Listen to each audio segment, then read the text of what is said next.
灵隐寺里有个疯和尚，吃肉喝酒，嬉笑怒骂，拿一把破蒲扇在佛门清净地里颠了整整几十年。有人骂他不守戒律，有人笑他装神弄鬼，更有人说他根本不配剃度出家。可奇怪的是，历任方丈都不敢赶他走，不是不想赶，是不敢。这话说出去没人信，堂堂灵隐寺方丈，怎么会怕一个疯子？可事实就是如此。直到他油尽灯枯的那个深夜，德明方丈守在床前，终于问出了那句憋了半辈子的话：道济，你到底为什么留在这里？疯和尚没有答话，他转过头，浑浊的眼珠子望向窗外大殿的方向，声音低得像风里最后一节竹薪，去看看佛祖台下那尊金像。方丈一愣，金像怎么了？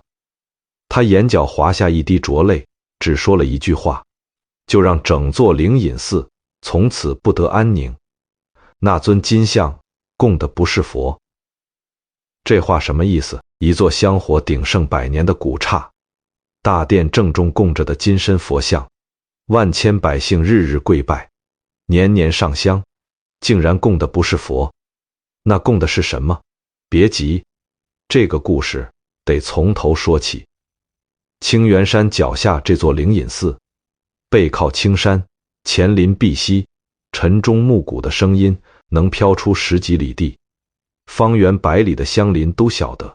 灵隐寺的方丈慧远禅师是个有真修行的人，他主持寺院30余年，不攀附官府，不讨好富商，把规矩立得清清白白。这一年深秋，天刚蒙蒙亮，山门外来了个怪人，说他是和尚吧，脑袋确实光溜溜的，可身上那件僧袍破得跟抹布似的，补丁落着补丁，袖口磨出了毛边，说他是叫花子吧，脖子上还挂着一串佛珠，只不过珠子看不出本色了，黑乎乎，油腻腻，跟灶台上的抹布绳没什么两样。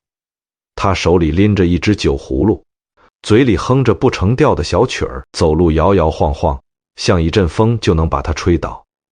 守山门的小沙弥义净赶紧拦住他：这位师兄，你这是要挂单，我们灵隐寺有规矩，挂单的出示度牒。那人咧嘴一笑，露出一口并不整齐的牙：度牒？那玩意儿我拿来垫屁股了，你要不要闻闻？义净的脸当场就绿了，这话也太不像出家人说的了。别说灵隐寺，就是山下的野庙也没人敢这么讲。义净正要发作，身后传来一个沉稳的声音：让他进来。义净回头一看，是慧远方丈。老方丈今年60有7，须眉皆白，眼窝深陷，可那双眼睛亮得像深潭里的月光。他不知什么时候走到了山门口，正背着手打量这个浑身酒气的破衣和尚。义净急了：方丈，这人连度牒都没有，而且满身酒气，哪是出家人的样子？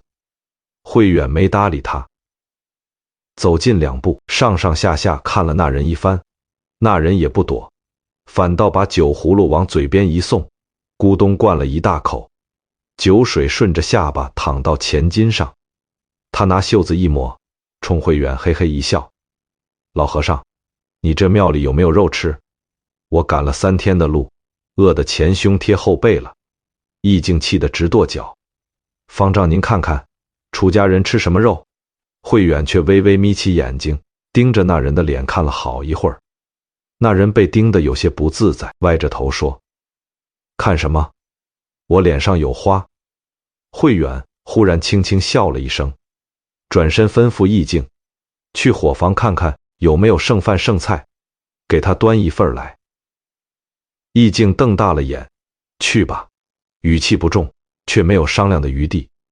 义净只好跑去伙房，一路嘀嘀咕咕。慧远带着那人进了寺，走在青石板铺就的甬道上，两旁银杏的叶子黄得正好，一片一片往下飘，落在2人肩头。慧远头也不回地问了一句：法号叫什么？那人打了个9嗝：道济。从天台山来的。慧远脚步一顿，回头看了他一眼。天台山可不是寻常地方，那边有好几座古刹，出过不少高僧大德。道济注意到了慧远的表情，嘿嘿一笑，别想多了，老和尚，我就是那儿混不下去了，人家嫌我吃肉喝酒丢人现眼，把我撵出来了。慧远不置可否的点点头，继续往前走。走到大殿前面，道济忽然停下了脚步。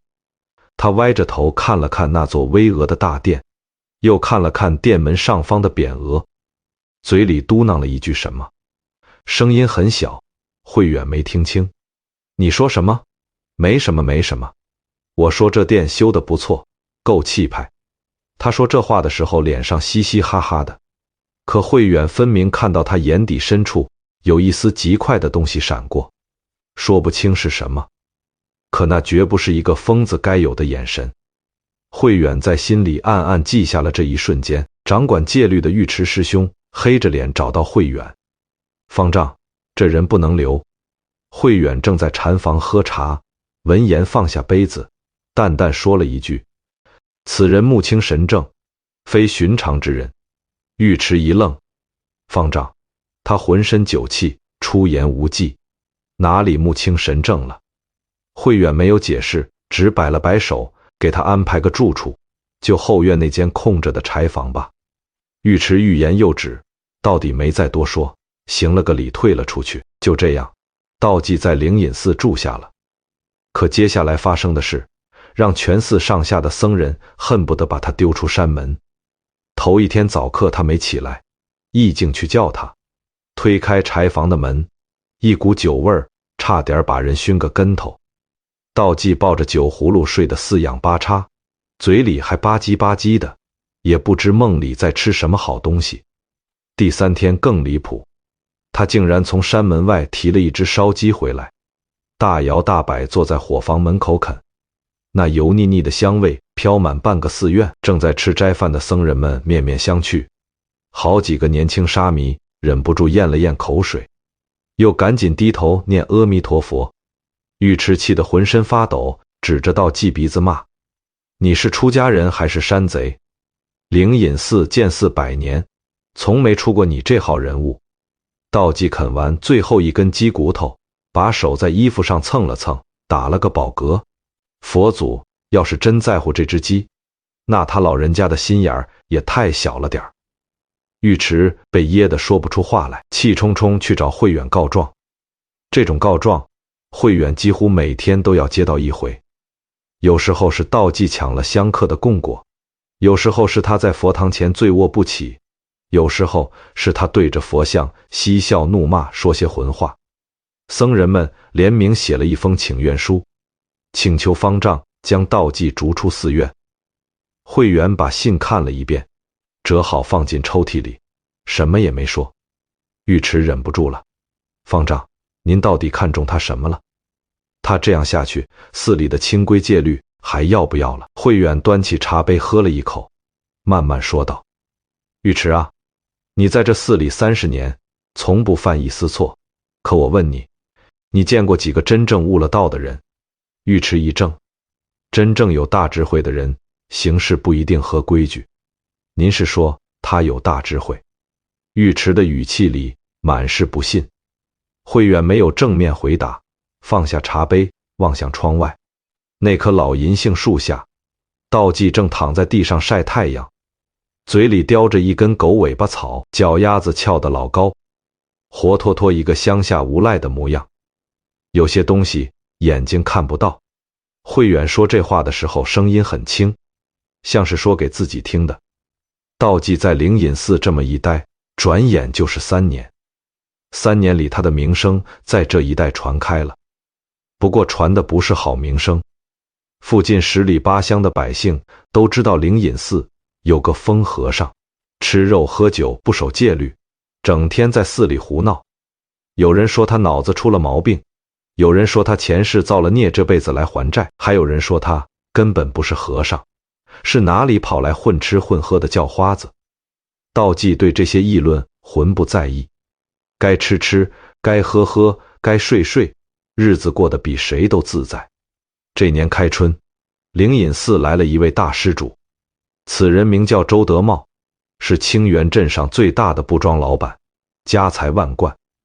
他坐着一顶4人抬的大轿子上了山，身后跟着7、8个随从，手里捧着大大小小的箱子。周德茂一进山门就笑呵呵地拱手作揖：“慧远方丈在不在？我周某今天是来做大功德的。”慧远亲自迎了出来，双手合十：“阿弥陀佛，周施主有心了。”周德茂让随从把箱子打开，里头全是白花花的银子，码得整整齐齐，少说也有500两。他往前一推，声音洪亮的像怕别人听不见：“方丈，我要给大殿的佛祖重塑金身，这点银子您先收着，不够我再添。”寺里的僧人们一下子炸开了锅，500两银子，那可不是小数目。灵隐寺虽然香火不错，可要翻修大殿、重塑金身，一直凑不够钱。现在有人送上门来，这不是天大的好事。尉迟第一个站出来核实道：“多谢周施主慷慨，佛祖定会保佑您。”其他僧人也纷纷念佛，只有一个人没念。道济蹲在大殿门口的台阶上，嘴里叼着半截咸萝卜，一双浑浊的眼睛不紧不慢地盯着周德茂看。周德茂注意到了，皱了皱眉：“这位师傅，你看什么呢？”道济把咸萝卜嚼了嚼咽下去，拿袖子抹了抹嘴，嘿嘿一笑：“我看施主满面红光，身上穿的是上好的绸缎，手上的扳指是翡翠的。有钱人呐，出家人不是不在乎这些身外之物吗？是不在乎。”道济站起身来，拍了拍屁股上的灰，歪着头看了周德茂一眼：“我就是好奇，施主这些银子是干干净净挣来的不？”这话一出口，周围安静了一瞬。周德茂的脸色变了变，很快又恢复了笑模样。“大师说笑了，我周某做的是正经买卖，一针一线都是辛苦钱。”道济也不追问，嘿嘿笑着摆了摆手：“那就好，那就好。”说完又蹲回台阶上，掏出酒葫芦灌了一口，再也不看周德茂了。周德茂捐了银子，在寺里住了2天，每天都去大殿上香。第3天，他找到慧远提了一个请求：“方丈，我想请寺里专门给我做一场法事，就在大殿里给我周某人消消灾、祈祈福。”慧远沉吟片刻：“周施主，灵隐寺的法事向来是普度众生，从不为某一人单独设坛。”周德茂脸上的笑容淡了几分：“方丈，我捐了500两银子，这个面子都不给。”慧远正要说话，旁边尉迟插了一句：“方丈，周施主一片诚心，偶尔破个例也不是不可以。”慧远看了尉迟一眼，没有当场拒绝，只说容他考虑一夜。那天夜里，道济忽然找到了慧远的禅房，这可稀罕了。3年来，道济从不主动找方丈，都是方丈找他。慧远打开门，看到道济手里连酒葫芦都没带，整个人难得的清醒。“道济，你怎么来了？”道济没有进屋，就站在门口，压低声音说了一句：“方丈，那个姓周的不干净。”慧远一怔：“你怎么知道？”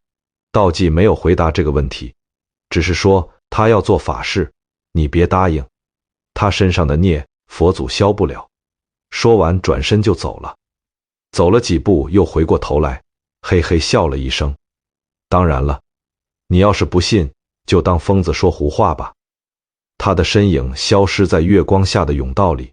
慧远在门口站了很久，夜风吹动他花白的胡须，眉头拧成了一个深深的结。第2天，慧远还是答应了法事，不是他不信道济的话，而是500两银子对灵隐寺太重要了。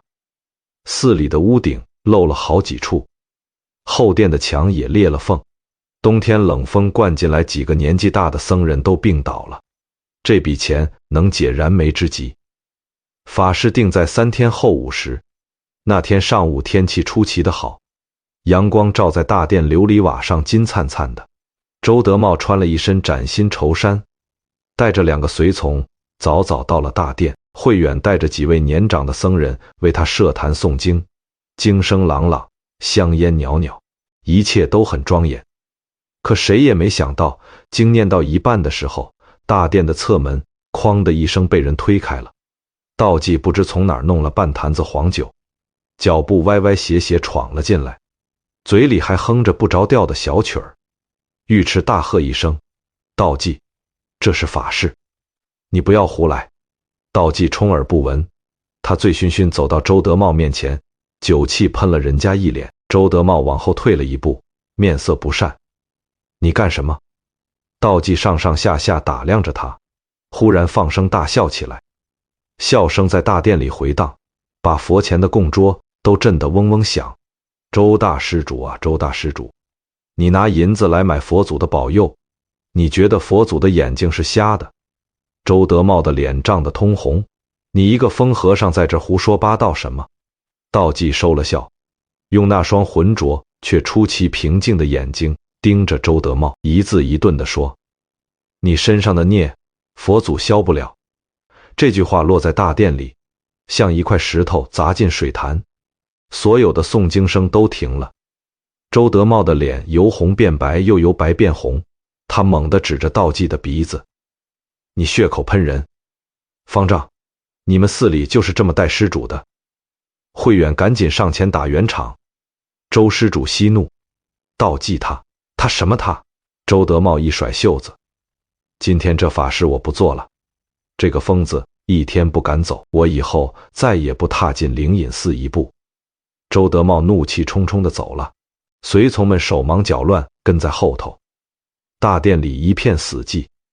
尉迟铁青着脸走到道济跟前：“你这次闯了大祸了，500两银子的功德让你一搅和全没了。”道济晃了晃手里的酒坛子，发现空了，随手往地上一丢，500两银子，那银子比寺里供的香烛还臭。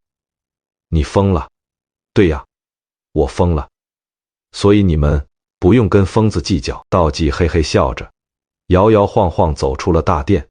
这件事在寺里闹了好几天，僧人们对道济的怨气到了顶点，好些人直接去找慧远说，如果不赶走道济他们，就不在灵隐寺待了。慧远一个个安抚，费了好大劲才把事情压下来。可谁也没想到，不到半个月，清源镇上忽然传来一个消息，像一阵冷风一样吹进了灵隐寺的山门：周德茂出事了。他名下的3家布庄全被官府查封。原来这个周德茂压根儿不是什么正经商人，他在清源镇周边10几个村子放高利贷，利滚利，逼得好几户人家卖田卖地，家破人亡。他的布庄表面上做生意，实际上是拿来洗那些放贷得来的黑钱。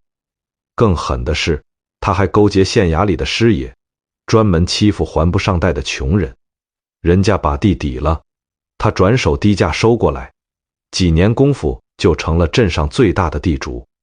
这回有人告到了府衙，府台大人派人来查，一查一个准。周德茂当场被拿下了。消息传到灵隐寺的时候，尉迟正在大殿里擦拭佛像，他手里的抹布停了下来，呆呆站在那里，想起道济那天在法事上说的话：“你身上的孽，佛祖消不了。”他当时觉得是疯话，现在想想，背上一阵发凉。其他僧人也都安静了，看道济的眼神变得复杂起来，有怕的，有疑的，也有说不清道不明的。那天晚上，慧远独自去了后院，道济照例躺在柴房门口，枕着一块石头打鼾，旁边的酒葫芦倒了，酒水烫湿了一小片泥地。慧远在他旁边蹲下来，轻声说：“道济。”鼾声没停。慧远又叫了一遍：“道济，我知道你没睡。”鼾声戛然而止。道济睁开一只眼睛看了看慧远，翻了个身背对着他：“老和尚，大晚上不睡觉来找我干什么？”周德茂的事儿你怎么知道的？道济没吭声。慧远继续说：“你不是疯子，我从你进山门那天就知道。可你到底是什么人？你来灵隐寺到底为了什么？”沉默了很久，久到慧远以为他真的睡着了。道济忽然开口，声音很轻，没有了白天那股嬉皮笑脸的劲儿。方丈，有些事情，不知道比知道好。这话是什么意思？道济翻了个身，面对着慧远，月光照在他的脸上，那张总是嘻嘻哈哈的脸，此刻是一种让慧远心里一紧的沉静。我来灵隐寺确实有我的缘由，可这个缘由现在还不到说的时候。他顿了顿，嘿嘿一笑，又恢复了惯常的风样。行了行了，老和尚，你快回去睡觉吧，我这疯子明天还得去抢供果呢。慧远知道再问也问不出什么了，他站起身来，拍了拍膝盖上的灰，临走时说了一句：“你既然有你的缘由，那我就不赶你走了。可你记住，不管你是疯是傻，在这寺里一天，灵隐寺就护你一天。”道济背对着他，没有说话。月光把慧远的影子拉得很长，一直延伸到柴房门口。又过了几年，慧远禅师的身体一天不如一天了。他本就年事已高，加上多年操劳，到了暮年连走路都要人搀扶。这年冬天一场风寒过后，慧远就再也没能从床上起来。寺里的僧人们轮流在方丈禅房守着。慧远把自己最信任的弟子德明叫到了床前。德明30出头，是慧远一手带大的，从小就在灵隐寺出家，为人沉稳持重，学识过人，寺里上下都知道，将来接方丈位子的非他莫属。慧远拉着德明的手，声音虚弱得像游丝：“德明啊，我这把老骨头怕是撑不过这个冬天了，灵隐寺就交给你了。”德明跪在床前，眼眶泛红：“师父，您别说这些，开了春就好了。”慧远摇了摇头，苍白的嘴角浮起一丝笑意：“生老病死，出家人不执着这些。我有几句话要嘱咐你，师父请讲。头一件，灵隐寺的香火不贪多，不攀附，穷人来烧一炷香，跟财主来供一尊金佛，在佛前都是一样的。你记住了，弟子记住了。第二件，慧远的声音忽然低了下来，他攥紧了德明的手，力气大得不像一个垂死之人。好好待道济。德明一怔，道济在寺里这些年闹出的荒唐事数都数不过来，僧人们对他怨声载道。德明自己也看不透这个人，说他疯吧，他偶尔的一两句话比谁都清醒；说他不疯吧，他的行事又确实是个十足的疯子。师父，道济他到底是什么人？慧远没有直接回答，而是说了一句让德明记了一辈子的话：他留在寺中自有他的缘由，日后你若有不解之事，多看看他。什么缘由啊？慧远缓缓闭上眼睛，像是累极了。我老了，有些事情看到了，来不及查明白，可我信我的眼睛，那个人不是一般人。这是慧远禅师留给德明的最后几句话。3天后的清晨，慧远在禅房里安详圆寂，寺里的大钟敲了108下，声音沉沉地飘过清源山的山头。前来吊唁的僧俗络绎不绝，在那一群人里，道济也来了。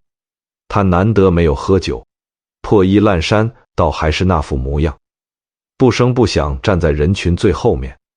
有人注意到那天的道济一直低着头，从始至终没有抬起来过。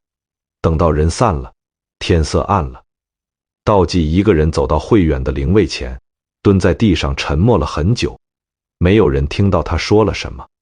只有扫地的小沙弥义净经过的时候，隐约看到他抬手抹了一下脸，也不知道是擦汗还是擦别的什么。德明正式接任了灵隐寺方丈，他谨记师父遗言，虽然看不懂道济，可从不苛待他。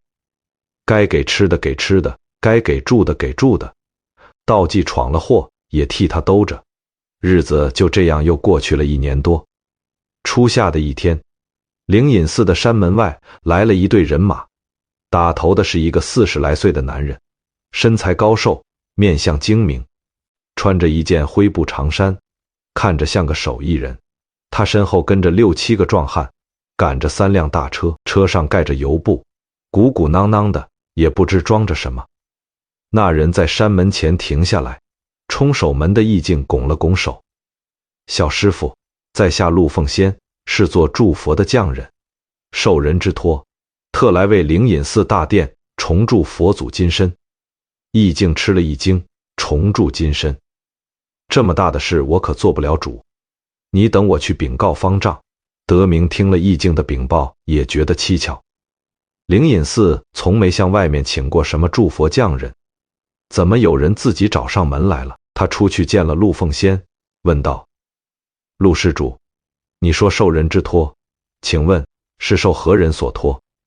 陆凤仙微微一笑，从怀里掏出一封信递了过去：“方丈请过目，这是省城万福寺觉海大师写的荐书。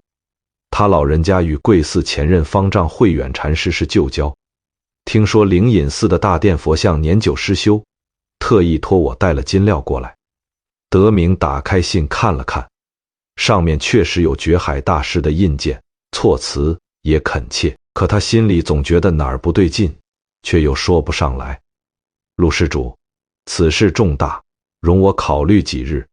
方丈尽管考虑。陆凤仙不急不躁地拱了拱手：“我和兄弟们就在山脚下住着，什么时候方丈想好了，派人叫我一声就行。”送走了陆凤仙，德明心里一直不踏实。他写了一封信，派人送往省城万福寺，想跟觉海大师核实一下。可从灵隐寺到省城少说也要半个多月路程，一来一回，这信什么时候能回来，谁也说不准。当天晚上，德明在寺里巡夜的时候，经过大殿门口，看到了一幕让他怔住的场景。道济一个人站在大殿门口的台阶上，双手背在身后，纹丝不动。他既没有喝酒，也没有嬉笑，就那么直直地站着，目光穿过半敞的殿门，盯着殿里那尊旧佛像看。月光从大殿的雕花窗棂里筛进来，落在佛像的金面上，悠悠的，像是佛像也在看着他。德明走上前去，轻声唤了一声：“道济。”道济没有回头，也没有像平时那样嘻嘻哈哈的打岔，他就那么站着，背影在月光下拉出一道长长的影子，落在大殿的门槛上，像一道怎么也迈不过去的坎。德明又叫了一声：“道济，你大晚上站这儿干什么？”道济终于动了动，微微侧过头来，月光照在他的半张脸上，那张总是嬉皮笑脸的脸，此刻沉得像一潭死水。“方丈，今天来了一个祝佛的匠人。”德明点头：“你怎么知道的？”道济没有回答这个问题，转回头继续盯着店里的佛像看，嘴里喃喃说了一句：“有些东西披上金皮就成了佛，脱了金皮。”嘿嘿，德明眉头一皱：“道济，你这话什么意思？”道济忽然恢复了那副疯癫模样，手一挥，嘿嘿笑着：“没什么，没什么。疯子说梦话呢，方丈别放心上。”说完蹦蹦跳跳跑了，破衣裳在夜风里像旗子一样呼啦啦地飘。德明站在原地，看着他消失在回廊的拐角，那句话留在他心里，像一根小刺，扎得不深，可就是拔不出来。接下来的几天，德明都在犹豫。寺里好几个僧人倒是很支持重铸金身，大殿里那尊佛像确实太旧了，金漆斑驳，脱落好几处，露出里面灰黑的泥胎。香客来了，看到这样的佛像，多少觉得不够庄严。尉迟也来劝了好几回：“方丈，人家觉海大师的荐书都开了，金料也带来了，这是好事啊。咱们灵隐寺多少年没翻新过佛像了，德明想想也有道理，万福寺的觉海大师名望很高，跟慧远禅师确实是旧交，没有道理骗人。至于道济那天晚上的话，一个疯子的疯话能当真吗？犹豫了5、6天之后，德明还是答应了。他把陆凤仙请上了山，陆凤仙带着那帮匠人很快就开了工。大殿里搭起了脚手架，叮叮当当，日夜不停。旧佛像被拆了，新的佛像一点一点在脚手架里面长起来。陆凤仙的手艺确实好，铸出来的金身线条流畅，宝相庄严，比旧佛像气派了不知多少倍。整个过程花了2个多月，在这2个多月里，道济几乎变了一个人。他不闹了，不笑了，也不喝酒了。他每天都坐在大殿对面的石凳上，从早到晚看着匠人们干活，脸上没有任何表情，像一尊石头雕出来的像。易静觉得奇怪，端了一碗粥过去。道济师兄，你吃点东西吧，你已经做了一整天了。道济接过碗，没吃，就放在旁边石头上。易静蹲下来看他的脸，师兄，你是不是不舒服？要不要去看看大夫？道济的嘴角扯了一下，不知道是笑还是苦笑。易静啊，你说一个人要是看见了一件事，可他说出来没人信，他该怎么办？易静挠了挠头，什么事啊？道济摇了摇头，不再说话了。新佛像落成那天是个大晴天，陆凤仙亲自揭开蒙在佛像上的红绸，金光一下子涌了出来，照得整个大殿亮堂堂的。全寺的僧人都跪了下来，口诵佛号。尉迟激动的眼眶都红了，这才是大殿该有的样子啊！德明站在最前面，看着这尊崭新的金身佛像，心里说不上来是什么滋味。确实庄严，确实气派，可总觉得少了点什么。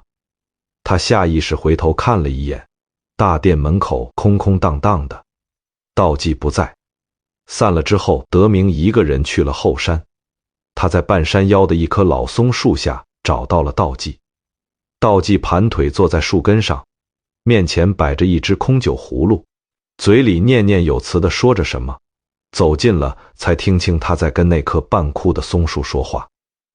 老兄弟，你也活不了多久了吧？你看看你，这皮都裂了，风一吹就掉渣，可别人远远一看，嚯，好大一棵松树，都抢着往你跟前烧香磕头，谁管你到底是松树还是槐树呢？嘿嘿嘿嘿。德明走到他跟前，在旁边的石头上坐下来。道济，今天大殿新佛像落成，你怎么不去拜一拜？道济头也不回。方丈，你拜的到底是什么？你自己清楚吗？这话问得德明心里一沉，什么意思？道济终于转过头来看着他，那双浑浊的眼睛里不知道什么时候多了一层德明从没见过的东西，不是疯癫，不是玩笑，而是一种深沉到让人心慌的悲凉。方丈，我没有别的意思。他忽然又笑了起来，拍了拍屁股站起身，拎着空酒葫芦摇摇晃晃往山下走。走啦走啦，肚子饿了，回去看看伙房有没有剩馒头。德明坐在石头上，望着他的背影消失在山道的转弯处。风吹过松林，发出呜呜的声响，像是有人在叹气。光阴如流水，一晃几十年就过去了。灵隐寺的香火越来越旺，大殿里那尊金身佛像被擦得金光锃亮，远近的善男信女都来朝拜。寺里的老人一个个走了，尉迟走了，易静也走了。当年那些跟道济吵过架的僧人们，有的圆寂，有的云游去了别处。到后来，整个寺里认得道济来历的人只剩下德明一个。道济老了，头发白了，脸上的皱纹像树皮一样一道挨着一道，可他还是那副样子，吃肉喝酒，风言风语，拿着破蒲扇在寺里晃来晃去。新来的小和尚们怕他又嫌他，但没人敢把他怎么样，因为方丈发过话，谁都不许为难道济。德明自己也老了，60好几的人了，每天早课都要拄着拐杖。慧远师傅临终前的话他记了一辈子，好好待道济，他留在寺中自有缘由。可这缘由他到现在也没弄明白。他不止一次想起那天后山松树下道济说的话：方丈，你拜的到底是什么？你自己清楚吗？他想问，可每次话到嘴边，看到道济那副嬉皮笑脸的模样，又咽了回去。日子就这么一天一天过着，好像什么都不会变了。直到那一个深夜，秋末的夜晚，山里的风已经带了寒意，灵隐寺的僧人们早早做完晚课，各自回房歇下了。子时刚过，值夜的小沙弥忽然听到后院传来一声沉闷的响动，像什么重物摔在了地上。他提着灯笼跑过去一看，吓得魂飞魄散。道济倒在柴房门口，口鼻里全是血，人事不省。小沙弥连滚带爬去喊人。消息传到德明那里的时候，他刚躺下不久，一咕噜爬起来，鞋都没穿好就往后院跑。几个僧人已经把道济抬到了禅房里，大夫也连夜从山下请了上来。大夫号了半天的脉，面色凝重地摇了摇头，把德明叫到一边，压低声音说：方丈，这位老师傅的脉象已经散了，怕是熬不过今晚。德明的身体晃了一下，扶住了门框。他让所有人都退了出去，自己一个人守在道济床前。禅房里很安静，只有道济微弱的呼吸声和窗外偶尔掠过的夜风声。一盏油灯搁在床头的矮桌上，灯芯已经快燃到头了，火苗有气无力地跳着，把道济的脸映得忽明忽暗。德明跪坐在床边，看着道济枯瘦的脸。这张脸他看了几十年，从来都是笑嘻嘻的，脏兮兮的，疯疯癫癫的。可此刻那些嬉笑和疯癫都褪去了，只剩下一个风烛残年的老人安安静静地躺在那里。德明喉咙里像堵了一块石头，张了张嘴，声音涩得厉害：道济，道济，你醒醒！道济的眼皮动了动，没有睁开。德明深吸一口气，伸手握住了道济枯瘦如柴的手。那只手冰凉冰凉的，骨节突出，跟干枯的树枝一样。道济，你在灵隐寺几十年了，吃肉喝酒，嬉笑怒骂，谁都拿你没办法，可我知道你不是真疯。他的声音开始发颤，可没有停下来。师父临终前让我好好待你，说你留在寺中自有缘由。这么多年了，我没问过你，因为我知道你不想说。可你现在这样子，你能不能告诉我，这缘由到底是什么？禅房里安静了很久，久到德明以为道济已经没有力气说话了。忽然，道济的手指动了一下，他的手指缓缓攥紧了德明的手，那股力气微弱的像婴儿，却又执拗的像一个用尽最后气力也要抓住什么的人。他的眼睛终于睁开了，浑浊的眸子里有一层薄薄的水光。他没有看德明，他的头缓缓转向窗户的方向。窗棂外面，大殿的飞檐在月光下隐约可见。他的嘴唇动了动，声音沙哑的像砂纸刮过石头：方丈，去大殿看看佛祖台下那尊金像，看看他的底座。德明的心猛地一缩。底座？什么意思？道济，你说清楚。道济的眼角滑下一滴浊泪，顺着布满沟壑的脸缓缓淌下来，浸进了枕头里。他的声音更低了，低得像风里的叹息。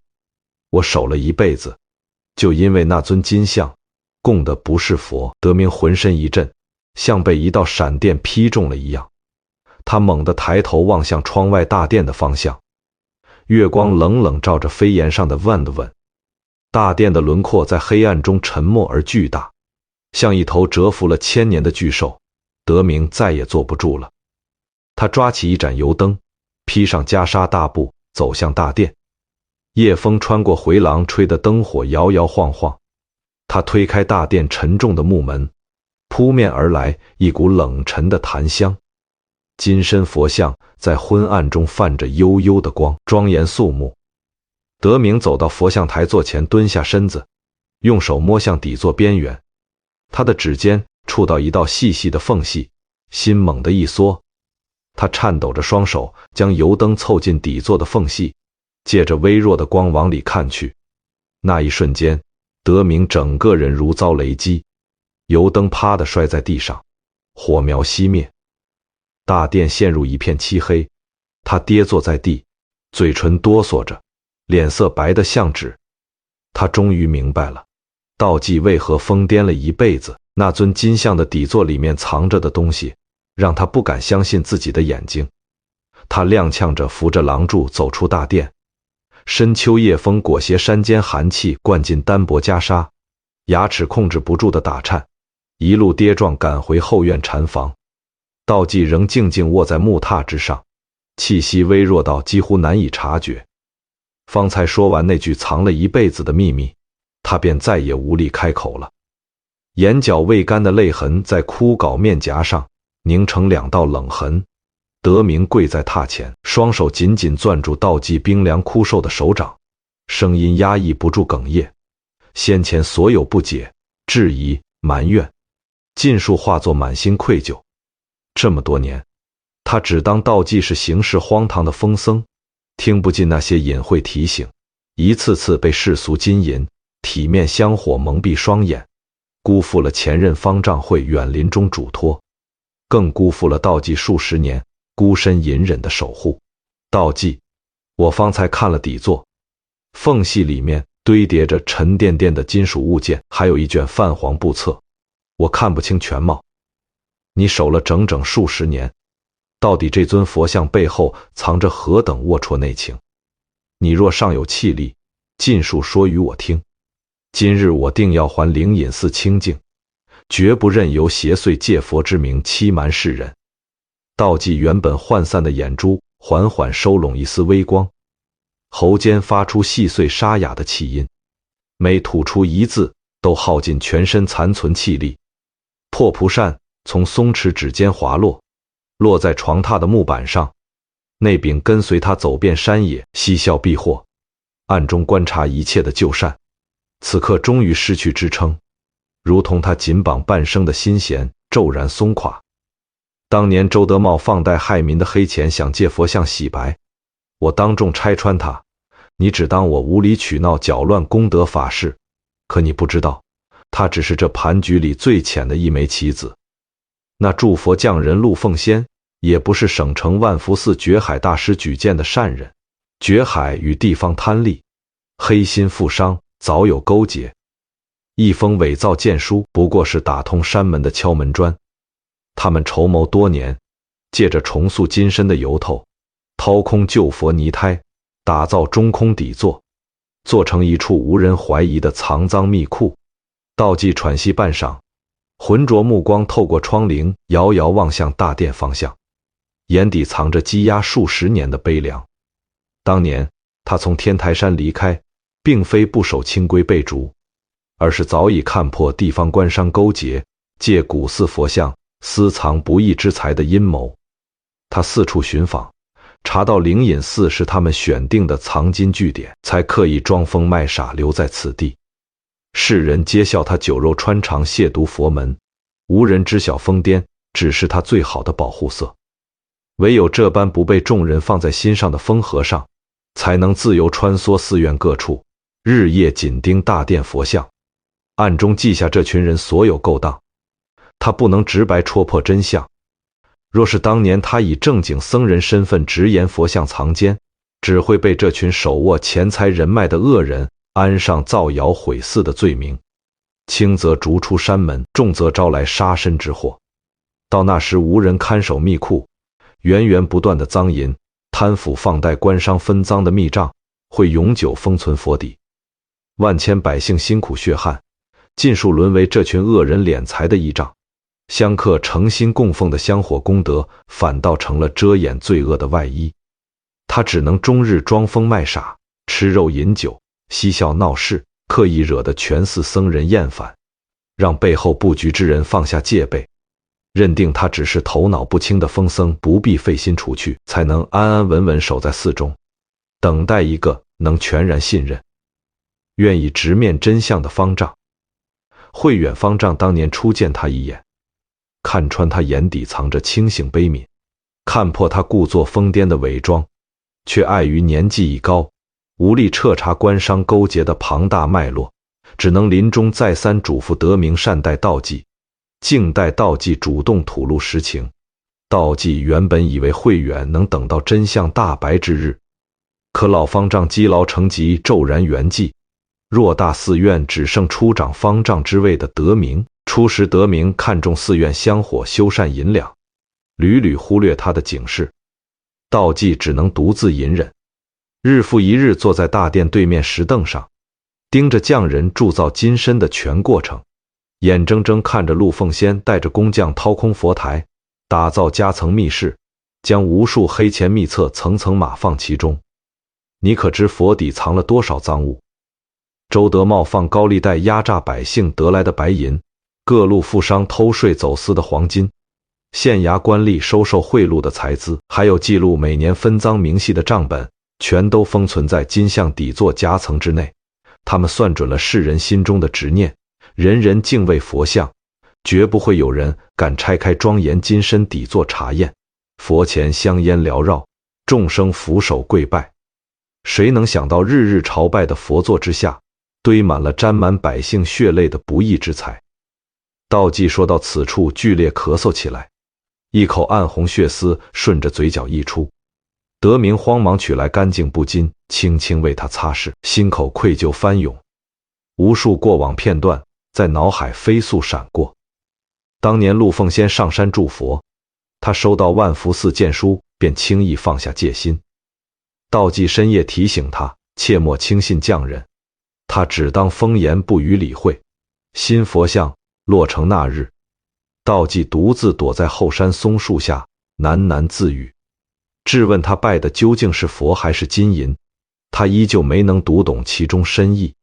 数十年来，道济屡次借风话提点寺中隐患，讽刺世人只爱鎏金外表，不问内里善恶，全寺上下唯有嗤笑，无一人静心思索背后缘由。他们重塑金身从来不是为了礼佛祈福，是寻一处世间最安全的藏赃之地。寻常地窖密室极易被官府搜查，可古寺大殿佛像自带神圣光环，哪怕日后府衙巡查周边贪腐，也绝不会怀疑佛门圣地的主佛底座。每逢年节，陆凤仙便乔装香客上山，借上香之名打开底座暗格，取走应分的金银，再将新一批赃物封存其中。当年周德茂事发入狱，只是这条贪腐链条最末端的小人物，幕后主事的官吏、外地富商依旧安然无恙。周德茂知晓太多内情，入狱前早已被人暗中封口，断了官府顺藤摸瓜的线索。德明想起当年周德茂布庄查封、锒铛入狱一事，当初只以为是恶人自有天收，如今才明白那不过是上层势力舍弃其子自保的手段。真正盘踞幕后之人，借着灵隐寺金身佛像安稳藏匿赃款数十年，不受半分牵连。道济数十年来孤身对峙庞大的利益网络，不敢倾诉，不敢信任，只能把所有苦楚藏在疯癫表象之下。世人看见他啃烧鸡、饮烈酒、嬉笑胡闹，只道他不敬三宝，却看不见每一次胡闹背后都是在隐晦阻拦恶人的图谋。当年陆凤仙动工铸佛时，道济故意日日守在脚手架旁，看似发呆闲逛，实则暗中记下工匠开凿底座夹层的机关纹路，偶尔借着疯癫举动打翻匠人调配鎏金的药料，拖延工期，只为多留几日缓冲，期盼德明能早点察觉异样。每逢陆凤仙乔装上山转移赃银，道济便故意在大殿门口醉酒喧哗，吸引全寺僧众目光，打乱对方转移财物的节奏。好几次险些激怒陆凤仙，招来杀身之祸，他依旧不肯收敛风态，唯有这般出格举止，才能搅乱这群人的计划。我也曾试过暗中留下线索，趁深夜无人，用碎石在大殿廊下刻下底座暗藏夹层的印记，可次日便被早起清扫的小沙弥擦掉。我偷偷将记录陆凤仙行踪的纸片夹在功德簿中，掌管账目的僧人只当是废纸随手丢弃。我对着佛像直言那里藏污纳垢，众人只捂住耳朵躲避，认定疯僧满口胡言。我无人可诉，无人能信，只能守在这寺院里一年又一年熬下去，不敢离开半步。只要我一走，这群人便会毫无顾忌大肆扩充藏赃密室，甚至打算日后重塑整尊大佛，拓宽夹层，藏匿更多搜刮而来的民脂民膏。道济缓缓闭上双眼，稍作喘息，枯瘦手指轻轻攥住德明袈裟一角，力道微弱却格外坚定，如同托付一份沉甸甸的千钧重担。我本是天台山修行之人，早已看破红尘，本可寻一处清幽山林静心打坐，不问世间纷争。可偶然听闻官商勾结，借古寺藏赃，以佛像做遮羞布，愚弄万千善男信女，实在看不下去。世人拜佛，求心安，求公道，求福报，可若是供奉的金身之下堆满掠夺百姓的赃钱，这佛便不再是渡人的佛，反倒成了包庇罪恶的幌子。香客一柱柱诚心香火，全都成了滋养恶人的养分。这般扭曲的供奉有何意义？德明终于彻底明白了，道济那具金像供的不是佛的深意。佛像泥塑鎏金的外壳是佛的模样，可底座夹层之中封存的是无尽贪欲、累累恶债，是欺压百姓的罪证。众人跪拜的看似慈悲佛陀，实则跪拜了数十载世间贪念与罪恶。真正的佛法从来不在鎏金佛像之上，不在华丽殿宇之间，而在人心善恶。若是心藏贪毒，再庄严的金身也不过是掩盖丑陋的皮囊。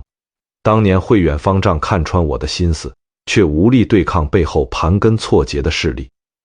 地方官员收受好处，默许这群人利用寺院藏赃，稍有僧人出面质疑，便会被扣上损毁寺院香火、造谣惑众的罪名。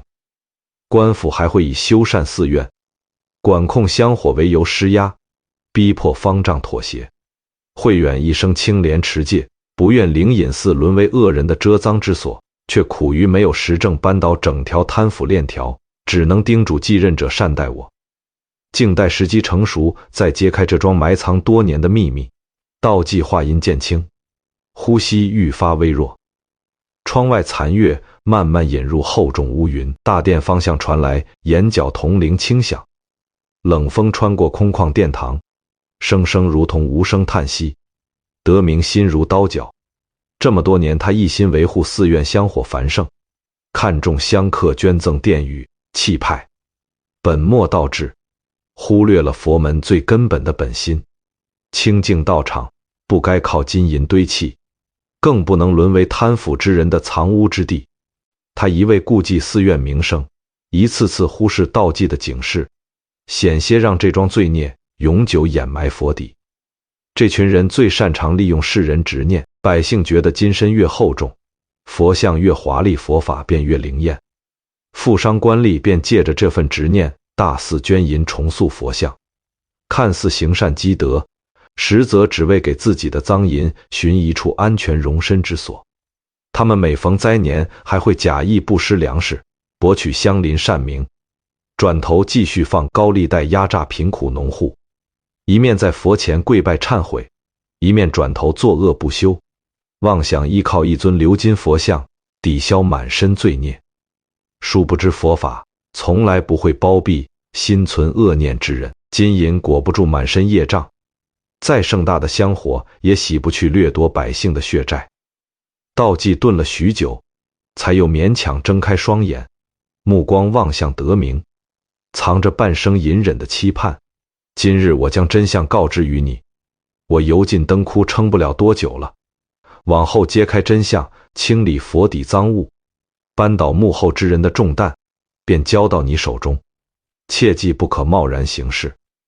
陆凤仙背后连同县衙官吏人手众多，若是贸然拆毁佛像，他们定会倒打一耙，污蔑寺院僧人私吞金银，煽动不明真相的香客冲击山门，到时候灵隐寺100年清誉毁于一旦，真相反而永无大白之日。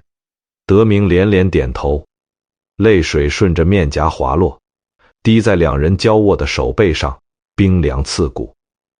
他终于懂了道济数十年装疯的苦衷，看似肆意放纵不守清规，实则步步隐忍，苦心不举，用一身骂名护住整座寺院，守住揭露罪恶的唯一线索。世间众生皆误解他，厌弃他，唯有他独自扛下所有风险，静待能明辨是非之人接手残局。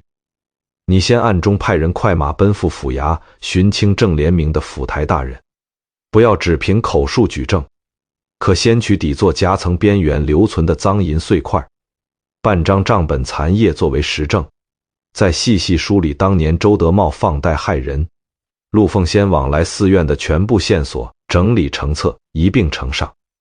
府台大人若是清正之辈，拿到物证，定会派人暗中上山核查，届时官差到场，当众拆开佛像底座，拿出全部赃银与分赃秘册，人证物证俱全，幕后官吏、富商、铸佛匠人尽数无处遁形。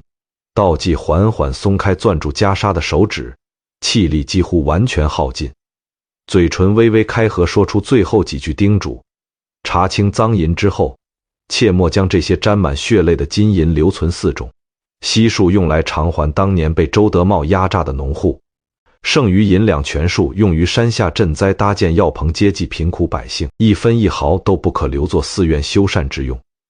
旧佛泥塑全部焚毁，不必再耗费重金重塑鎏金大佛，往后大殿只供奉一尊普通泥塑佛像，无需金银点缀。佛门修行贵在修心，而非执着外表华丽。还要告诫全寺僧众与往来香客，拜佛重在自省向善，而非执着金身厚薄贡品贵贱。穷人一束野花，一碗清水，诚心胜过富商千两黄金。心有慈悲，哪怕身处柴房陋室，亦有佛常住心中。心藏贪渎，日日跪拜鎏金巨佛，终究与佛无缘。我疯癫数十年，看似背离清规，实则只想守住这份佛门本心，不让贪念玷污清净道场。话音落下，道济双目缓缓闭合，呼吸彻底归于平静，枯瘦的身躯静静卧在破旧木榻之上，脸上数十年不曾褪去的疯癫笑意尽数消散，只剩下释然安稳的平和，仿佛积压半生的重担终于彻底放下。德明伏在床榻前失声落泪，窗外山间风声呜咽，似在为这位隐忍一世的苦行僧送行。他不敢沉溺悲伤，谨记道济临终嘱托，擦干泪水起身，取来厚实袈裟裹住身躯，独自再次前往大雄宝殿。这一回他带了一柄薄刃小刀，借着微弱月光蹲在佛台底座旁，顺着缝隙缓缓撬动石板机关。只听轻微咔嚓一声，底座侧面一块厚重石板应声松动，轻轻推开，一处宽数尺的夹层密室完整展露在眼前。密室内整齐码放着数十口木箱，木箱之中堆满银锭金帛，边角散落着无数泛黄账簿，账簿页面密密麻麻记录着每年分赃数额、官员姓名、富商捐赠、黑钱明细，还有周德茂放贷逼死人命的契约副本。每一页文字都浸着底层百姓的辛酸血泪。德明随手拿起一卷账本翻阅，指尖触碰纸面，只觉满心沉痛。这么多年，无数香客虔诚跪拜，日日面对的竟是藏满罪恶的佛台。若不是道济孤身坚守，这桩秘密永远不会有人知晓。他小心取下一小块银锭，半卷残缺账簿，用油布层层包裹，藏入怀中，将底座石板恢复原状，抹去所有撬动痕迹，绝不留下半分破绽，防止陆凤仙近期上山时察觉异样。返回禅房后，他叫来2名平日沉稳可靠、心性正直的中年僧人，避开其余僧众，将道济临终吐露的全盘真相缓缓道出。2名僧人听完震惊不已，想起往日对道济的嘲讽排挤，纷纷垂手落泪，满心愧疚。3人连夜商议对策，按照道济叮嘱，挑选1名腿脚利落、行事谨慎的僧人，携带物证与整理好的线索文书，连夜下山，快马奔赴府衙，恳请府台大人隐秘巡查，切勿打草惊蛇。